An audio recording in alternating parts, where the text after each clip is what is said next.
Listo. Pero ya no me sale que grabe.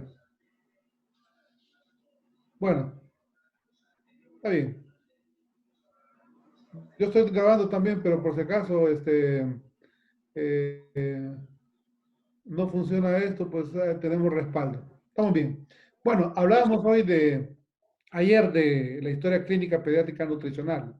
¿El tono de la voz está bien? ¿El volumen está bien? Sí, Sí, doctor. doctor. Sí, doctor. Perfecto.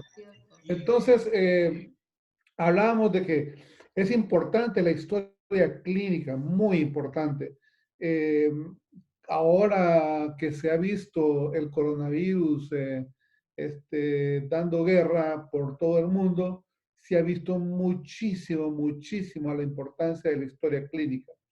Casualmente, un gran amigo mío, una persona que estaba íbamos a la iglesia juntos con su esposa, ha fallecido recientemente. Ellos vinieron de España, dijeron que se habían visto una visita en el parque y como cuando comenzaron a, a caer los muertos en Madrid, pues se vinieron para acá. Ellos usaron mascarilla durante todo el vuelo. En Miami se fueron a un hotel, se confinaron, vinieron acá, se confinaron, pero él desarrolló síntomas. ¿Cuáles fueron los síntomas de él? Decaimiento, un poquito de fiebre, eh, tenía un poquito de malestar urinario, pero el examen de orina estaba normal, pero el hemograma estaba totalmente escandalosamente mal, y entonces él quedó ingresado prácticamente casi sintomático, sin tos, sin dificultad respiratoria, pero él tenía tres condiciones previas. Era diabético, era hipertenso y tenía un stent, ¿verdad? Coronario. Y la esposa pues nunca tuvo síntomas. La verdad es que él falleció después de 6, 7 días de haber ingresado al hospital prácticamente con decaimiento, con un poquito de tristeza, pero con el antecedente de haber tenido contacto en España con esa gente. Y la otra señora dice, es importantísima la historia clínica, jóvenes. Esas características del síntoma principal y de cada síntoma, que son entre alrededor de 15 a 25 características, que las personas no se las van a dar si usted no se las pregunta. Si usted no se las pregunta con claridad, la persona no le va a dar ese síntoma que usted quiere que en la historia de la enfermedad actual estén casualmente esos síntomas para poder hacer un diagnóstico. En la historia de la enfermedad actual se encuentra el 80%, 90% del diagnóstico de la enfermedad de la que estamos hablando. Bueno, hoy día entonces vamos a hablar un poco sobre lo que es antropometría. Y cuando yo les hablaba el día de ayer que tenía que ser un poco práctico esto, y esto quiere decir que teníamos que buscar alternativas de medición, ¿verdad? Medir cualquier cosa varias veces hasta que nuestras medidas estén iguales. Jóvenes, ¿cuánto necesita una persona medir una cosa igual con la misma cinta métrica para que ustedes digan, bueno, está bien medida? Yo creo que unas dos personas me digan un número. Quien quiera. Atrévanse. Unas tres Mínimo unas veces. 3 veces, doctor. Unas 3 veces, dice Idania. ¿Alguien más? A ver. A ver, ¿alguien más? 3 veces, dice Idania. ¿Alguien más que quiera opinar? Con tranquilidad, no hay problema, no pasa nada. Yo concuerdo con Idania, doctor. Ok, Cintia dice que 3 también. Bueno, son 100. 100 veces usted haga 100 veces una medición para algo y sí, tiene 0.5% de inexactitud, es tolerable. Pero si de esos 100, 3 no son iguales, entonces no hay una buena medición. Entonces, jóvenes, se fijan, a veces uno mide una cosa y con esa medición se quedó. Pues no, hay una técnica que es la que vamos a discutir el día de hoy para que ustedes puedan tener certeza de lo que van a medir. Inclusive ¿vieron el video anoche? Sí, doctor. Perfecto. Bueno, solo tú, Rafael, o no sé quién me habla, sí, Rafael, porque me dijo, no sé los demás. Yo creo que todos deberían haber visto el video. Yo no puedo Vamos entrar a al ver. campus. Sí, doctor, lo Sí, vimos. doctor, nosotros lo vimos. Perfecto, excelente, me encanta. ¿Se ve bien la pantalla? ¿Medidas antropométricas? Sí, doctor. Perfecto. Bueno, este es el aparatito que yo les mencionaba ayer, que es el pliegómetro, ¿verdad? Que es el que sirve para la medición del pliegue. En ese caso estamos hablando del pliegue braquial, ¿verdad? Bueno,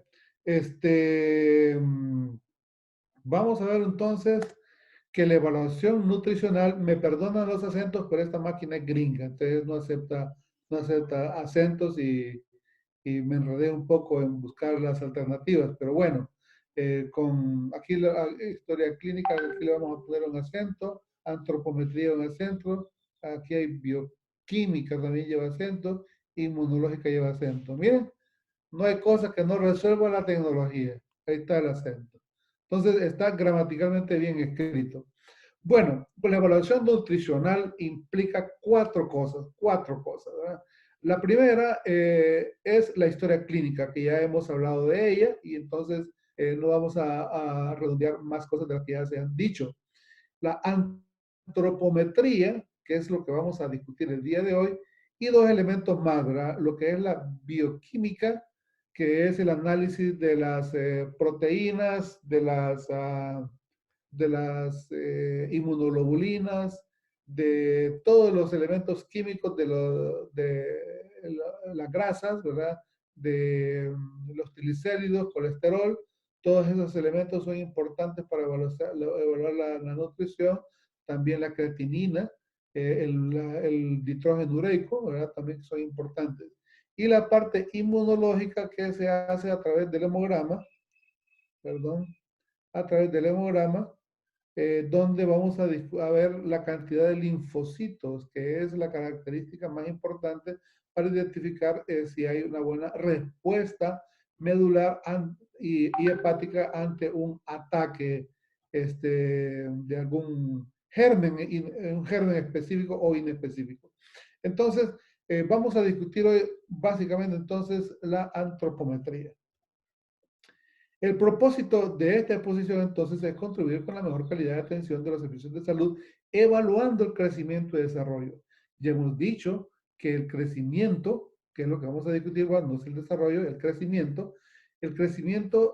las tablas de crecimiento miden la velocidad de crecimiento, la velocidad de cómo va avanzando, cómo va adquiriendo nuevas dimensiones el cuerpo humano del niño. Las tablas de crecimiento no son el peso y la talla, son los indicadores. Tampoco me dice si el niño es obeso o desnutrido, esa es la conclusión. Lo que va a medir entonces es la velocidad del crecimiento. Y esto es para que ustedes también sean expertos capacitadores en medidas antropométricas a personal comunitario o enfermería. Si ustedes le preguntan a una enfermera, ¿cuántas veces necesita medir una persona para que pueda usted sentirse bien? Te va a decir, 3, 4, 5. No, señorita, no, señorita. Son 100 veces los que tiene que medir para que usted pueda decir con exactitud, bueno, ya puedo medir. Igual las historias clínicas. Si alguien quiere decir que es bueno en historia clínica, haga 100. Yo cuando hago esta pregunta a mis alumnos en las clases y me dicen, bueno, ¿cuántas historias clínicas hizo en cuarto año? Hay unos que me dicen 4, 5. No, yo estoy hablando de las revisadas.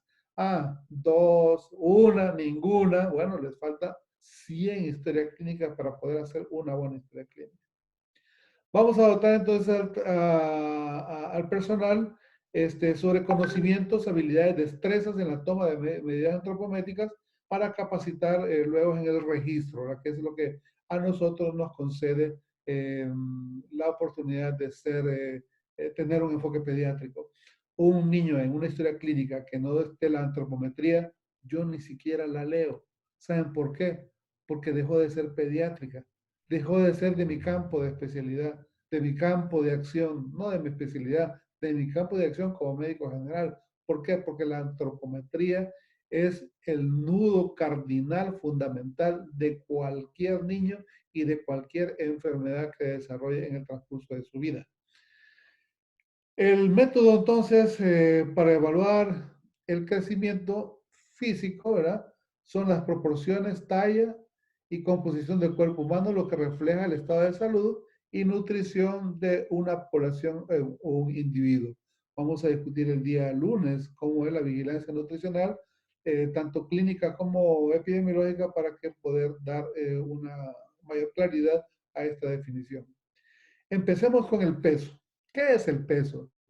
El peso expresa el crecimiento de una masa corporal en su conjunto. Para evaluar el peso adecuadamente debemos tener en cuenta la edad del niño, el género, si es masculino o femenino, la talla, la complexión del cuerpo, la constitución de los padres, entre otros. Muchas veces soy llamado a niños, ¿verdad? Por sus padres, a que me dice cuando llegan al consultorio, bueno, este niño yo me gustaría que creciera un poco más como el vecino, pero veo yo los papás y los papás no miden más de 1,5 metros, y entonces, ¿cómo usted puede esperar de que el niño crezca más de 1,54 m cuando mucho? Difícil, ¿no? Entonces la constitución física de los padres es muy importante. Diferentes de padres medianos de unos 60, unos 70, me llegan con niños pequeñitos, menos del percentil 5 o de la segunda desviación estándar en el puntaje Z, y entonces ya veo que es un problema porque no corresponde a la realidad, pero no es una evaluación la que me va a decir eso, sino la secuencia de evaluaciones para establecer yo una curva y tomar una decisión si es realmente un problema o es un problema constitucional, genético, o es un problema médico que corresponde a una intervención específica para que no vaya a tener consecuencias posteriores a este momento apropiado, que no es una oportunidad perdida, sino que es un momento propicio para intervenir. Entonces tenemos varios instrumentos de medición. Tenemos la balanza de palanca, que es la mejor, y no la de resorte. Muchas veces ustedes en nuestra casa tenemos este tipo de balanza que son de resorte, pero que tienen varios problemas. Primero, el problema es de que eso se oxida, de que se va ¿cómo se llama? El alambre se va haciendo más rudo, y entonces el medidor pues es inestable y entonces no proporciona buenas medidas, ¿verdad? Eso es muy importante. Algunas cosas interesantes, importantes. Nunca se mide un niño solo. Se los pongo aquí aparte, solo. Jamás. Tiene que estar el paciente, tiene que estar el cuidador o la madre o el padre, ¿verdad? Va a estar usted, ¿verdad? Como médico, pero también tiene que haber 2 personas institucionales, ya sea una enfermera o otro médico o un médico interno. Toda esta gente tiene que estar dentro de la evaluación del niño. Ustedes no pueden estar solos. Nunca vayan a medir un niño solo. ¿Por qué? Por la perspicacia de las madres de andar buscando a presuntos acosadores. Y entonces los varones y las niñas y ustedes como mujeres deben de cuidarse mucho de no tener evaluaciones solos frente a un paciente. Tiene que estar varias personas que den fe de su ética, de su personalidad, bien vestidos, bien bañados, con el corte de pelo bien hecho, las mujeres con el pelo recogido o amarrado, nunca suelto. Yo veo muchas niñas de ustedes con el pelo suelto. Eso solo lo puede hacer Gloria Trevi, pero ustedes de mujeres no pueden hacer eso. Tienen que andar con el pelo amarrado. ¿Por qué? Y no es una razón estética. Es que ahí en el hospital abundan los piojos y el pelo suelto es un carnaval para los piojos, ¿verdad? Que ahí. Yo no tengo ningún problema porque tengo una pista de aterrizaje muy amplia, así que no me preocupo por eso, pero los jóvenes y ustedes pues sí tienen que hacerlo. Otra cosa importante es que no haya comido nada antes, ¿verdad? Eh, Tiene que haber ido a defecar y a orinar también, ¿verdad? Porque el agua y las heces pesan, es muy importante. Eh, el equipo tiene que estar listo y la pesa calibrada. Antes de ir a usted a medir a alguien o a pesarlo, tiene que calibrar las pesas, sobre todo las que son de palanca, porque de esa medida ustedes están conscientes de que ha sido equiparada al cero. Esto es muy importante porque todas las pesas y todas las medidas tienen un regulador que hay que buscarlo y entonces con eso se calibra el asunto. Pesar a niños sin ropa. Bueno, los menores de 2 años ustedes los pueden pesar sin ropa. Los mayorcitos de 3, 4, después de 5 años, no digamos los escolares en delante, pesarlos con ropa interior o con una batita muy liviana, pero muy liviana, que no pese más de unos 200 gramos para que no vaya a afectar pues el peso del niño. Y de esta manera, pues, cuidar la parte pudorosa, que los niños también hay que respetarlo, ¿verdad? También hay que pedir permiso a los padres de que van a medir, pedir permiso, ¿verdad? Eso es muy importante. Y explicarle a él, al niño y a los padres lo que van a hacer. Mira, vamos a pedirte, vamos a subirte a este lado, usted se va a estar quieto, va a estar rectecito, en posición de firme, y entonces usted procede a la medición, tanto al peso como a la estatura. Colocar al niño sobre una plataforma entonces o una bandeja de balanza, efectuando según la lectura del niño, ¿verdad? En todo su recorrido y llegar hasta el nivel óptimo, ¿verdad? Si el niño está entre 18,000 kilogramos, 18,700, ¿verdad? Y lo otro es 18,800, pues uno busca el punto más exacto que es el anterior a la medición, ¿verdad? Entre 18,700 y 18,800, el niño lo que tiene es 18,700 gramos, para que eso se equivale a 18 kilos, 18,7 kilos. Eso es muy importante para que ustedes no vayan a tener ninguna dificultad en la medición después. ¿Ven? Por eso es que es muy importante no solamente medir unas 3 veces al niño, sino que medirlo con bastante exactitud y medirlo más frecuentemente para tener esa habilidad. También cuando usted mide más de una vez a una persona, el trato suyo con él va cambiando, se va haciendo más cálido y entre más cálido es una persona, más cooperador encuentra usted a ese paciente. Hay que quitar juguetes, zapatos, medias, pañales, ya lo hablamos, relojes, gorras y otros accesorios que no deben de estar en la medición porque también tienen peso, ¿verdad? Sobre todo el pañal en los lactantitos y en los recién nacidos, ¿verdad? Porque ese pañal puede estar cargado por heces o por orina y entonces tener un resultado completamente diferente al que realmente tiene el enfermo o el paciente. Este es un cuadro muy interesante donde revela el peso promedio del niño al nacer, ¿verdad? Más o menos entre 2.500 y 3.500 gramos, que eso es alrededor de 6 libras y media, 7 libras y media. Después de 400 libras, de 400 gramos, perdón, de 4.000 gramos, estamos hablando ya de un niño con grande para su edad gestacional, ¿verdad? Entonces, 3.500 gramos más o menos es el rango de peso. Entonces, en los primeros 3 meses, el niño va a medir, 3, 4 meses, el niño va a alcanzar unos 25 gramos por día, ¿verdad? Eso equivale más o menos a 750 gramos por mes. Y entre el segundo trimestre ya va alcanzando 20 gramos al día, que son como 500, y en el último trimestre o cuatrimestre, ¿verdad? Va a alcanzar unos 20, entre 15 gramos aproximadamente diarios, que son 250 al día.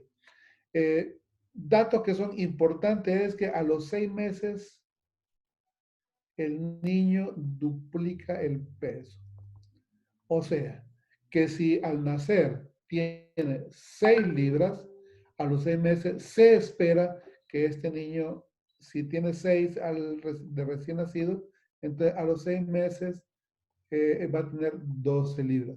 Y los triplica al año. A los 12 meses, entonces va a tener 18 libras aproximadamente. Estos datos son muy importantes porque los puede usted calcular al revés. Si usted ve que el niño más o menos tiene 18 libras a los 12 meses y usted puede intuir que este niño cuando nació tiene 6 libras. Entonces le pregunta a la madre, ¿cuánto pesó al nacer? Y si le dice que pesó 12 libras, que hay un problema entonces. ¿Verdad? Es un problema entonces porque debería estar pesando 24 libras a los 6 meses y casi 36 libras a los 12 meses, cosa que no es tan así, ¿verdad? Porque estamos hablando de un grado de obesidad mórbida, pero más o menos esta relación se hace para hacer deducciones, ¿verdad? Entonces, a los 6 meses se duplica el peso al nacer y a los 12 meses se triplica el peso al nacer. Esta es una tabla de niños y de niñas, es diferente. Ven ustedes que recién nacido en promedio, o sea, percentil 50 o puntaje Z0, encuentra usted al niño varón, 3.47, esto serían kilogramos aproximadamente, y en las niñas 3.34, un poquito menos.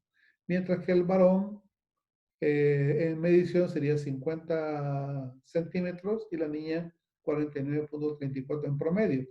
Entonces, estas tablas ya están hechas, ¿verdad? Ustedes pueden encontrar las tablas en su manual de vigilancia nutricional en el niño, o pueden encontrar algunas tablas ya estandarizadas, como las de la OMS, que establecen los rangos, ¿verdad? Los normales, los de primera desviación estándar, segunda desviación estándar, tercera desviación estándar, y entonces ustedes establecen los rangos de riesgo que puede tener un niño, aproximadamente, en promedio. Hablemos un poco de la talla. La talla es la medición que mide la altura de todo el cuerpo, ¿verdad? Desde la cabeza a los pies. Se considera la dimensión más útil para la evaluación del crecimiento y esta es más o menos pues el estado. Ahora, previamente ya se mide el niño y este se llama un tallímetro, ¿verdad? Donde establece cuál es el parámetro. Esto se llama medición de la talla, pero hay otro concepto que es el de longitud. Longitud. Esto es para niños mayores de 2 años y la medición de la longitud es para menores de 2 años. ¿Y cómo es la longitud? Se mide el niño acostado, ¿verdad? Acostado sobre una superficie recta, obviamente no esta, sino que recta, esta más o menos me salió recta. Y entonces las mediciones son diferentes. ¿Por qué? Porque la estatura reduce el panículo adiposo y el efecto de la gravedad que hace que la longitud, la talla pues sea un poquito menor que la longitud en decúbito supino. Debe medirse hasta los 2, 3 años la longitud del niño acostado, ¿verdad? De esta manera. Y después de los 3 años, pues el niño ya lo puede usted medir de pie. La superficie horizontal tiene que estar dura, una superficie vertical recta, ¿verdad? Que puede ser a través de una cinta o una cinta métrica móvil que se desplace fácilmente, ¿verdad? Pero evitar las cintas de costura. Las cintas de costura son para las costureras. Hay unas cintas metálicas y unas cintas plastificadas y la que es la mejor, ¿verdad? Las cintas secas, ¿verdad? Que son las cintas de mayor exactitud, que es la que promueve la Organización Mundial de la Salud para hacer mediciones. Con las cintas de metal hay que tener cuidado por el que pueden haber unos bordes filosos y entonces pueden lastimar al niño. Pero de evitar las cintas de costura porque esos son para las costureras, ¿verdad? ¿Cómo se mide la talla? El niño, se ocupa un ayudante usualmente. Se coloca el niño en decúbito supino sobre una superficie horizontal. Entonces el ayudante mantiene la cabeza en contacto con el extremo cefálico en dicha superficie de manera recta y el observador estira las piernas, sobre todo a nivel de las rodillas. Y los pies tienen que estar en ángulo recto. Muchas veces, el ángulo recto es de esta manera, ¿no? De esta manera. A veces los niños hacen esto y lo que miden es la punta del dedo. Pues no, se mide la punta del talón, ¿verdad? Por eso el niño tiene que estar en posición recta, ¿verdad? De esta manera. La posición, aquí está el pie. Entonces lo que se mide es este punto, no este. Algunos niños hacen este efecto y entonces lo que miden es esto, es una medición falsa. Lo que hay que medir es la punta del talón, aquí, donde está la punta recta, que es esto, ¿verdad? ¿Queda claro? Quisiera un par de comentarios si esto está claro. Si alguien no está claro, lo puedo repetir. Faltan 10 minutos para que termine la reunión y después seguimos a otra, ya le mando el enlace. Todo bien, doctor. Bien, el observador entonces estira las piernas y mantiene los pies en ángulo recto, deslizando la superficie vertical móvil hasta que esté firmemente conectado con los talones del niño. Y entonces se procede a la lectura y anotación respectiva, ¿verdad?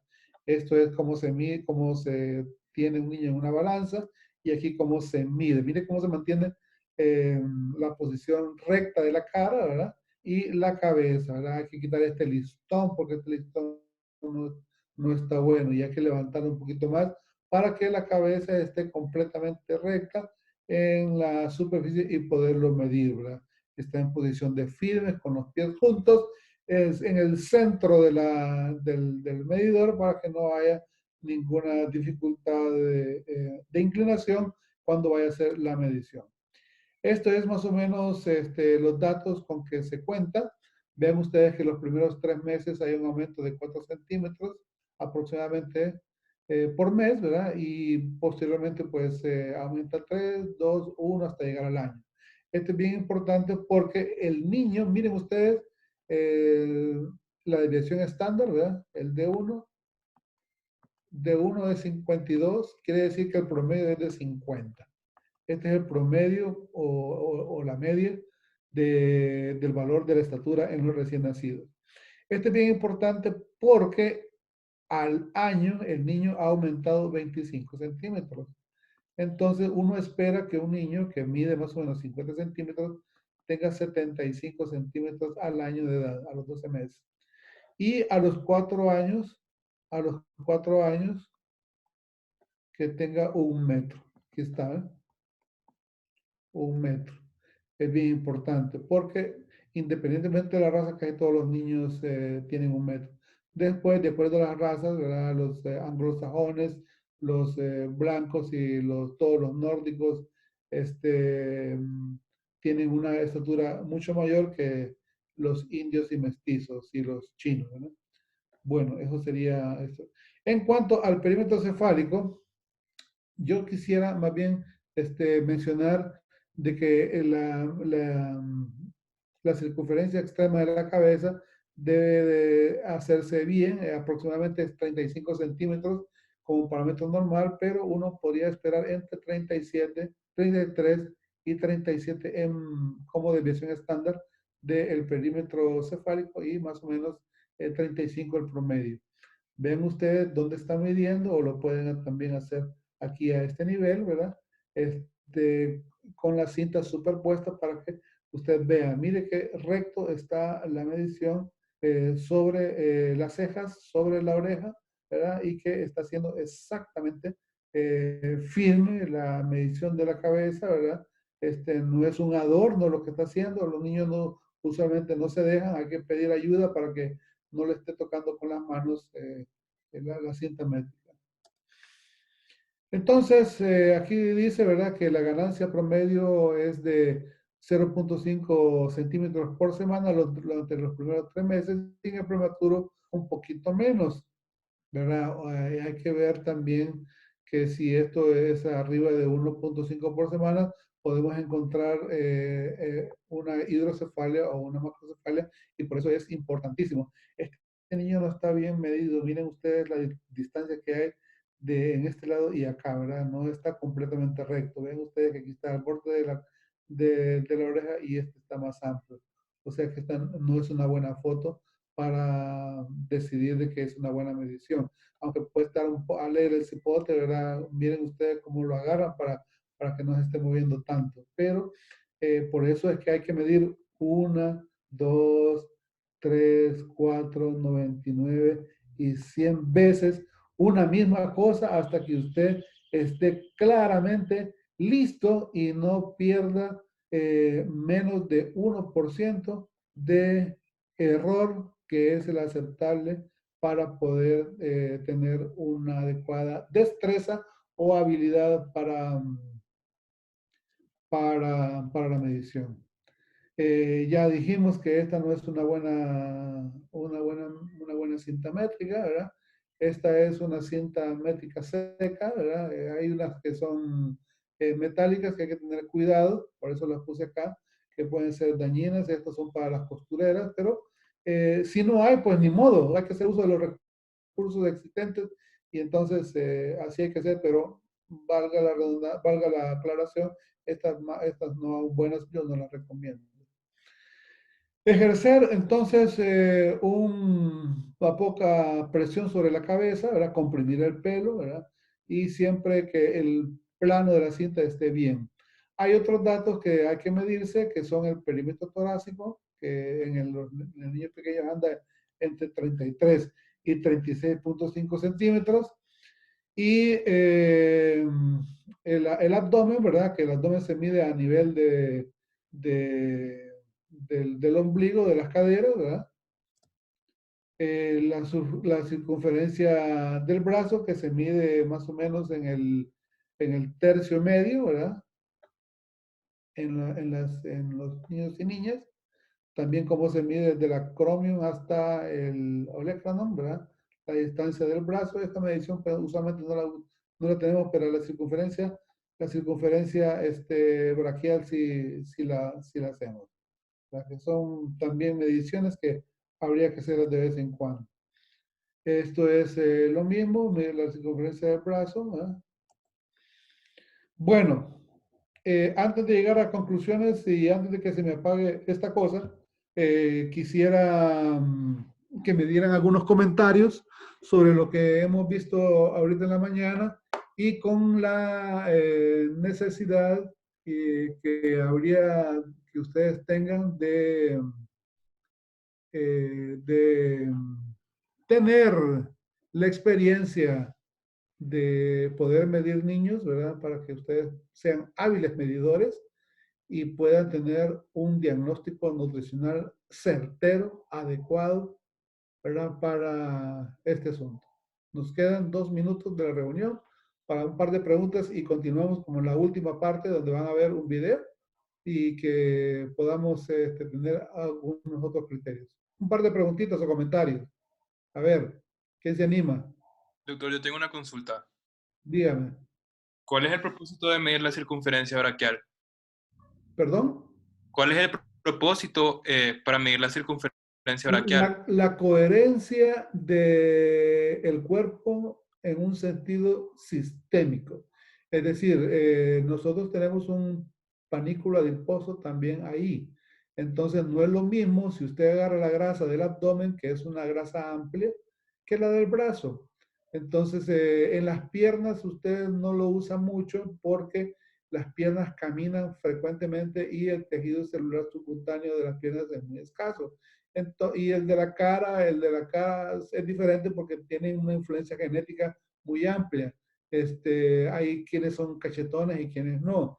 La del tórax va a depender también de la genética y del peso, porque se acumula bastante grasa a nivel del peso. Entonces, la grasa que menos se moviliza es la grasa de los brazos, sobre todo del brazo que no tiene el miembro superior que no tiene dominancia. Entonces ahí es donde se mide la grasa para medir cuánto es el tejido adiposo de reserva que tiene una persona. ¿Listo? Sí, gracias, doctor. Bueno, otra participación, nos queda un minuto.